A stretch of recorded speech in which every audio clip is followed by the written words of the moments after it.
Hi everyone, అందరూ ఎలా ఉన్నారు? Welcome to our channel. ఈరోజు నేను డ్రెస్సులు స్టిచ్ చేసిన తర్వాత క్లాత్ అనేది మిగిలిపోతుంది కదా, దాన్ని వేస్ట్గా పడేయకుండా ఎలా రీయూజ్ చేసుకోవాలి అనేది మీతో షేర్ చేసుకుంటున్నానండి. నేను ఇలా క్లాత్ ఏదన్నా మిగిలిపోతే వేస్ట్గా పడేయకుండా డ్రెస్కి మ్యాచింగ్గా ఇలాంటివి చిన్న ఫ్లవర్స్ లాగా చేసి మా పాపకి లేదంటే నేను పెట్టుకోవడానికి చాలా యూజ్ అవుతుంది. బయట మనం మ్యాచింగ్గా ఏ చిన్న థింగ్ కొనాలన్నా డ్రెస్కి మ్యాచింగ్గా అవి చాలా ఎక్కువ ఉంటుంది. సో వేస్ట్గా పడేసేదాన్ని ఇలా కూడా రీయూజ్ చేసుకోవచ్చు. ఇక్కడ ఫస్ట్ నేను ఈ పీస్ అనేది తీసుకుంటున్నాను. క్లాత్ అనేది ఇలా కట్ చేసుకుంటున్నానండి. 2 ఇంచెస్ విడ్త్ అలాగే 2 ఇంచెస్ లెంత్ రెండు కూడా ఈక్వల్గా ఉండేలాగా ఒక బాక్స్ షేప్లో కటింగ్ అనేది చేసుకోవాలి.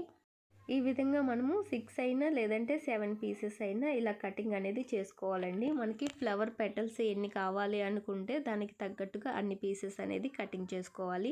ఇలా కట్ చేసుకున్న తర్వాత మనము ఒక సమోసా లాగా ఫోల్డ్ చేసుకోవాలి. అంటే ఫస్ట్ ఈ విధంగా ఫోల్డ్ చేసి దీన్ని మళ్ళీ ఇంకొక ఫోల్డ్ చేసుకోవాలి. ఇలా ఫోల్డ్ చేసుకున్న తర్వాత థ్రెడ్కి 2 వరుసల అంటే సూదికి 2 వరుసల దారం ఎక్కించుకొని చివరిలో నాట్ అనేది వేసుకోవాలి. ఇలా నాట్ వేసుకున్న తర్వాత ముందుగా మనం రెడీ చేసుకున్న క్లాత్ని ఇలా రన్నింగ్ స్టిచ్ అనేది వేసుకోవాలి. ఇది మనం నార్మల్గా మిషన్తో అవసరం లేదండి. క్లాత్ ఉందంటే మనం హ్యాండ్తో కూడా స్టిచ్ చేసుకోవచ్చు. మిషనే ఉండాల్సిన అవసరం లేదు ఇలాంటివి చేసుకోవడానికి.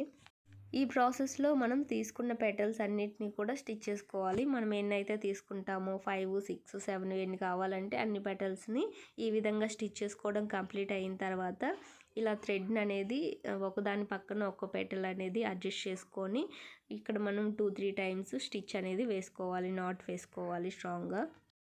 ఈ విధంగా రెడీ చేసుకున్నామంటే మనకి ఫ్లవర్ అనేది రెడీ అవుతుంది. ఇప్పుడు ఈ మిడిల్లో గ్యాప్ అనేది ఉంది, అలాగే మనకి ఖర్చులు అనేది కనిపిస్తుంది. క్లాత్ పీచులాగా ఉంది కదా, అది అనేది కనిపించకుండా నీట్ ఫినిషింగ్ ఉండాలి అంటే దీనికి మనము ఒక చిన్న అడ్జస్ట్మెంట్ అనేది చేసుకోవాలండి. సేమ్ ఫ్యాబ్రిక్ని తీసుకొని రౌండ్గా కట్ చేసుకోవాలి. ఈ విధంగా మనం 4 పీసెస్ని అనేది కట్ చేసుకోవాలండి. ఇలా 4 పీసెస్ కట్ చేసుకున్న తర్వాత ఇలా మనము ఫస్ట్ 2 పీసెస్ అనేది తీసుకొని ఈ విధంగా చుట్టూ కూడా రన్నింగ్ స్టిచ్ అనేది వేసుకోవాలి. ఇలా రన్నింగ్ స్టిచ్ మొత్తం వేసుకోవడం కంప్లీట్ అయిన తర్వాత థ్రెడ్ అనేది నీట్గా అడ్జస్ట్ చేసుకున్నామంటే ఇలా రౌండ్గా వస్తుంది. సో ఇలా వచ్చిన దాన్ని మనకి ఈ ఫ్లవర్కి హోల్ ఉంది కదా, ఆ హోల్ దగ్గర ఈ క్లాత్ అనేది పెట్టి స్టిచ్ చేసుకున్నామంటే ఆ హోల్ కనిపించకుండా నీట్ ఫినిషింగ్ అనేది ఉంటుంది. సో అలా అయినా స్టిచ్ చేసుకోవచ్చు, లేదంటే ఇంకొక ఫ్లవర్ని ఆ ఫ్లవర్కి మిడిల్లోకి అడ్జస్ట్ చేసుకొని ఆ విధంగా మనం క్లాత్ అనేది చుట్టూ క్లాత్ ఉంది కదా అది కనిపించకుండా నీట్ ఫినిషింగ్ వచ్చే విధంగా మనం అడ్జస్ట్మెంట్ అనేది చేసుకోవచ్చు. ఈ రౌండ్ పీసెస్ నేను 2 తీసుకున్నాను. మీరు కావాలంటే ఒక్కొక్క పీస్ తీసుకోవచ్చు. బ్యాక్ సైడ్ ఒకటి, ఫ్రంట్ సైడ్ ఒకటి. ఈ రెండింటిని మనం ఈ విధంగా రెడీ చేసుకొని ఆ తర్వాత ఆ హోల్కి సెట్ అయ్యే విధంగా అడ్జస్ట్ చేసుకొని మనము నీట్గా చుట్టూ కూడా స్టిచ్ అనేది వేసుకున్నామంటే ఫ్లవర్ రెడీ అవుతుంది. ఇలా రెడీ చేసుకున్న ఫ్లవర్స్ని మనము హెయిర్ యాక్సెసరీస్గా అయినా యూజ్ చేయొచ్చు, లేదనుకుంటే మనము డ్రెస్సెస్కి, లాంగ్ డ్రెస్సెస్కి ఓన్లీ ఫ్రంట్ పార్ట్ వరకు ఇలాంటి ఫ్లవర్స్ అనేది డిజైన్ చేసుకున్నామంటే పార్టీ వేర్ డ్రెస్సెస్కి లుక్ అనేది చాలా బాగుంటుందండి.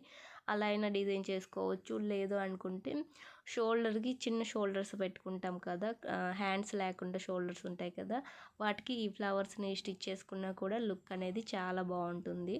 మనం ఈ ఫ్లవర్స్ని డిఫరెంట్ వేస్లో యూజ్ చేయొచ్చు.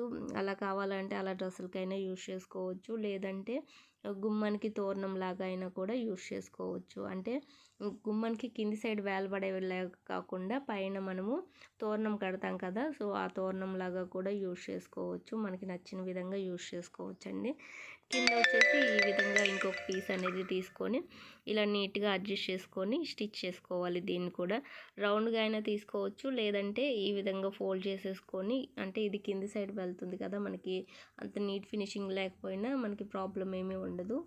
నేను డ్రెస్లో మిగిలిన ఫ్యాబ్రిక్ని వేస్ట్గా పడేయకుండా ఏదో ఒక రకంగా యూజ్ చేస్తాను. చూసారు కదా, ఇక్కడ చుట్టూ స్టిచ్ చేసుకోవడం కంప్లీట్ అయిన తర్వాత మీకు ఇక్కడ చూస్తే వీడియోలో క్లియర్గా అర్థమవుతుంది నేను చెప్పేదానికన్నా.